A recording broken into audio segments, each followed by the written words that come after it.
చిన్నమ్మాయి పేరేగా సంజన కాదు పెద్దమ్మాయి. ఆ రోజే అమ్మాయి నచ్చిందని ఒక్క మాట చెప్పుంటే పెళ్లి చేసి పంపించి ఉండేవాళ్ళం. ఇక్కడ అదే గొడవ, మాట వింటే కదా. దేన్ని సీరియస్ గా తీసుకోండి. ఇది కరెక్ట్ సార్. భలే జంట సార్.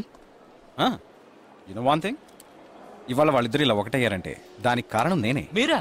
ఎస్ సార్, మనం వచ్చిన రోజు వాళ్ళ నాన్నగారు అర్జెంట్ గా తీసుకుని వెళ్లారే, అది ఈ అమ్మాయిని చూడడానికే. ముందు అతను నచ్చలేదన్నాడు, తర్వాత తను నచ్చలేదంది. ఆ తర్వాత ఇద్దరికి నచ్చినప్పుడు మధ్యలో ఎవడో బేవర్స్ గడు దూరి కన్ఫ్యూజ్ చేశాడు. ఇప్పుడే ప్రాబ్లం సాల్వ్ అయింది. అవును, వాళ్ళు కలవడానికి మీరు కారణం అంటారేంటి? ఈ మధ్యలో ఓ బేవర్స్ గడు దూరాడన్నావే, ఆ బేవర్స్ గడ్ నేనే. ఎస్. హే ఏంటి? నిజంగా ఆర్మీ ఎంతో గ్రేట్ రా. 11 నెలలు ఎక్కడో మండుటెండల్లో మంచు కొండల్లో చిన్న టెంట్ వేసుకుని కొవ్వొత్తుల వెలుగులో ఈ 40 రోజుల్లో జరిగిన దాన్ని గుర్తు చేసుకుంటూ ఫోటోలో ఉన్న కుటుంబాన్ని గుండెలో పెట్టుకుని ఆ ఫీలింగ్స్తో బతకాలి కదూ.